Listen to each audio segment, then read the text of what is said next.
दोस्तों, हिंदी कक्षा में आपका स्वागत है। आज हम कक्षा 8 की हिंदी पाठ्य पुस्तक वसंत भाग 3 का पाठ 2 लाख की चूड़ियाँ पढ़ने जा रहे हैं। यह एक कहानी है और इसके लेखक हैं कामता नाथ। तो जैसा कि आप देखते हैं कि इस कहानी का शीर्षक है लाख की चूड़ियाँ। लाख एक ऐसा द्रव्य होता है जो कि गोंद जैसा होता है और वृक्षों की छाल और लकड़ी से निकलता है। ऐसे कई सारे पेड़ हैं जिससे लाख मिलता है। तो लेखक कहानी शुरू करते हुए कहता है कि सारे गांव में बदलू मुझे सबसे अच्छा आदमी लगता था, क्योंकि वह मुझे सुंदर सुंदर लाख की गोलियां बनाकर देता था।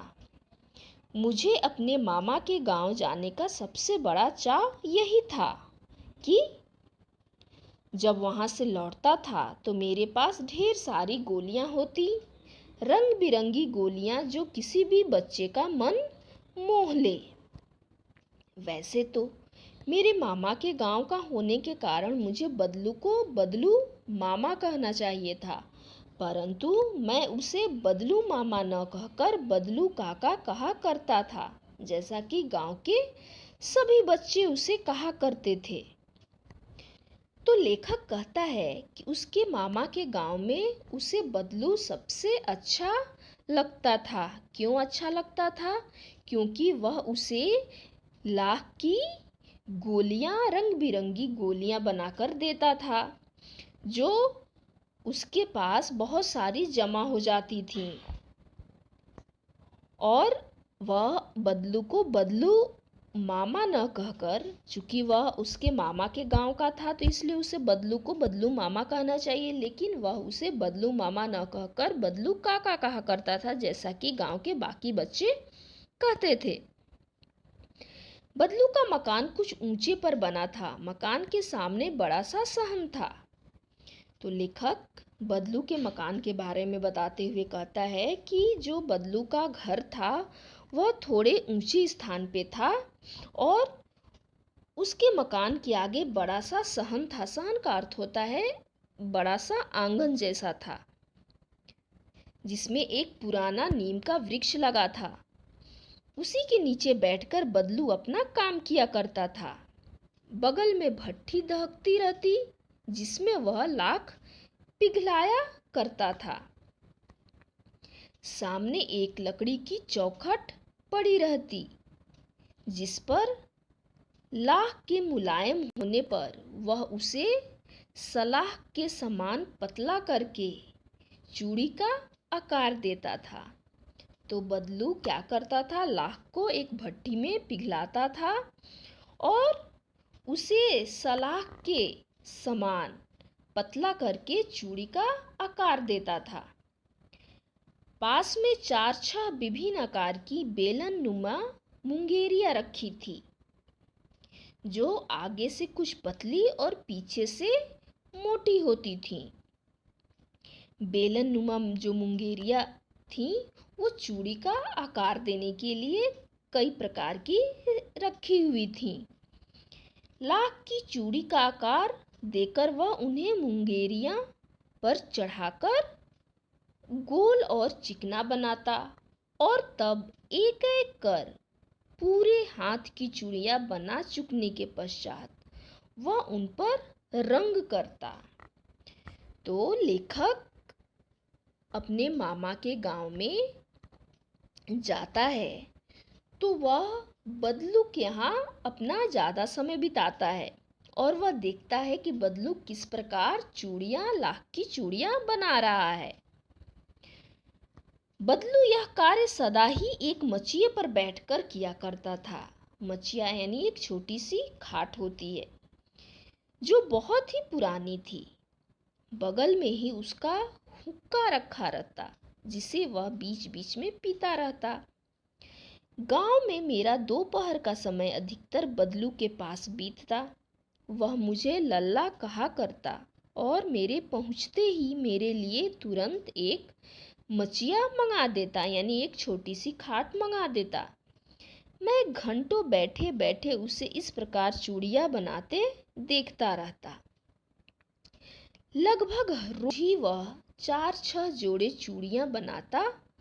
पूरा जोड़ा बना लेने पर वह उसे बेलन पर चढ़ाकर कुछ क्षण चुपचाप देखता रहता, मानो वह बेलन न होकर किसी नववधू की कलाई हो।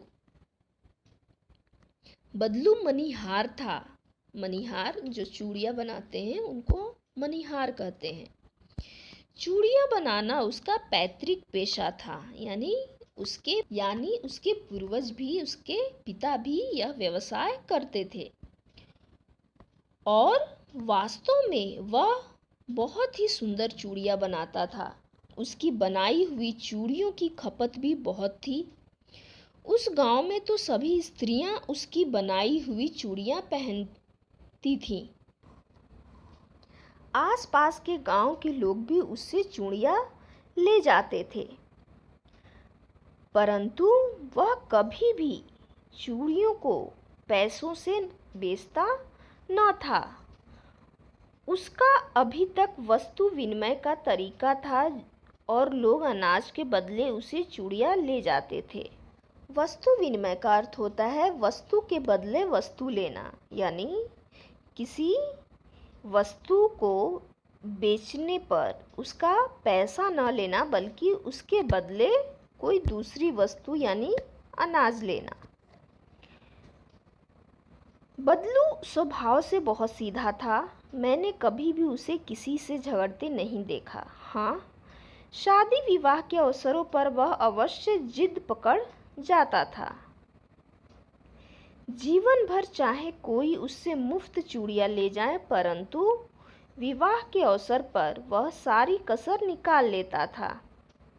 तो लेखक उसके स्वभाव के बारे में बताते हुए कहता है कि बदलू स्वभाव से तो बहुत सीधा था, कभी किसी से झगड़ा नहीं करता था, लेकिन शादी विवाह के अवसर पर वह सारी कसर निकाल लेता था।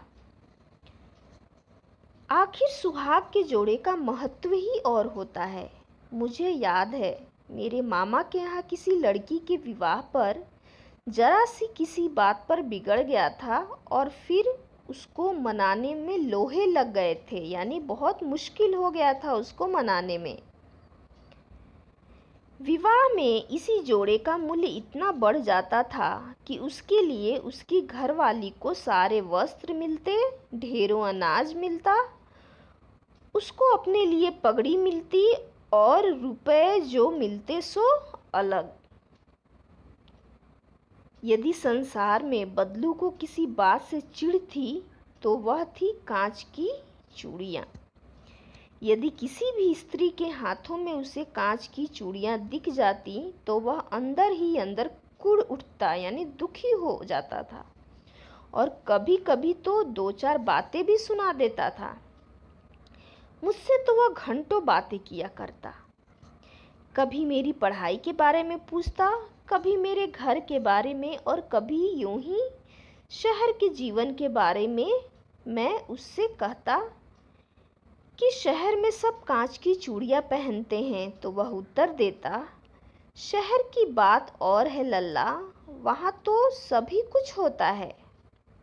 वहाँ तो औरतें अपने मर्द का हाथ पकड़कर सड़कों पर घूमती भी हैं, मर्द यानी पति का, और फिर उनकी कलाइयाँ नाजुक होती हैं ना, लाख की चूड़ियाँ पहने तो मोच ना आ जाए। कभी कभी बदलू मेरी अच्छी खासी खातिर भी करता, खातिर यानी मेहमान नवाजी भी करता। जिन दिनों उसकी गाय के दूध होता वह सदा मेरे लिए मलाई बचाकर रखता, और आम की फसल में तो मैं रोज ही उसके यहाँ से 2-4 आम खा आता। परंतु इन सब बातों के अतिरिक्त जिस कारण वह मुझे अच्छा लगता वह यह था कि लगभग रोज ही वह मेरे लिए 1-2 गोलियां बना देता। मैं बहुधा हर गर्मी की छुट्टी में अपने मामा के यहाँ चला जाता। बहुधा का अर्थ होता है हमेशा, अक्सर। और एक आध महीने वहाँ रहकर स्कूल खुलने के समय तक वापस आ जाता। परंतु 2-3 बार ही मैं अपने मामा के यहाँ गया होऊंगा। तभी मेरे पिता की एक दूर के शहर में बदली हो गई, यानी उनका तबादला हो गया, और एक लंबी अवधि यानी एक लंबे अंतराल तक मैं अपने मामा के गांव न जा सका। तब लगभग 8-10 वर्षों के बाद जब मैं वहां गया तो इतना बड़ा हो चुका था कि लाख की गोलियों में मेरी रुचि नहीं रह गई थी। अतः गांव में होते हुए भी कई दिनों तक मुझे बदलू का ध्यान न आया। तो लेखक कहता है कि उसके पिता का जब तबादला हो गया तो काफ़ी दिनों बाद वह अपने मामा के यहाँ गया, लगभग 8-10 वर्षों के बाद, और वह इतना बड़ा हो गया था कि उसे लाख की गोलियों में अभी कोई रुचि नहीं रह गई थी, इसीलिए उसे बदलू का ध्यान नहीं आया। इस बीच मैंने देखा कि गांव में लगभग सभी स्त्रियां कांच की चूड़ियां पहने हैं। विरले हाथों में मैंने लाख की चूड़ियां देखी। तब एक दिन सहसा मुझे बदलू का ध्यान हो आया। बात यह हुई कि बरसात में मेरे मामा की छोटी लड़की आंगन में फिसलकर गिर पड़ी और उसके हाथ की कांच की चूड़ी टूटकर उसकी कलाई में घुस गई और उससे खून बहने लगा। मेरे मामा उस समय घर पर न थे, मुझे ही उसकी मरहम पट्टी करनी पड़ी। तभी सहसा मुझे बदलू का ध्यान हो आया और मैंने सोचा कि उससे मिल आऊं। अतः शाम को मैं घूमते घूमते उसके घर चला गया। बदलू वहीं चबूतरे पर नीम के नीचे एक खाट पर लेटा था, यानी एक चारपाई पर लेटा हुआ था। नमस्ते बदलू काका, मैंने कहा। नमस्ते भैया, उसने मेरी नमस्ते का उत्तर दिया और उठकर खाट पर बैठ गया। परंतु उसने मुझे पहचाना नहीं और देर तक मेरी ओर निहारता रहा, यानी घूरता रहा। मैं हूँ जनार्दन काका, आपके पास से गोलियां बनवा कर ले जाता था, लेखक अपना परिचय बताता है। बदलू फिर भी चुप रहा, मानो वह अपने स्मृति पटल पर अतीत के चित्र उतार रहा हो। और तब वह एकदम बोल पड़ा, आओ आओ लल्ला, बैठो, बहुत दिन बाद गांव आए। हाँ, इधर आना नहीं हो सका काका, मैंने चारपाई पर बैठते हुए उत्तर दिया।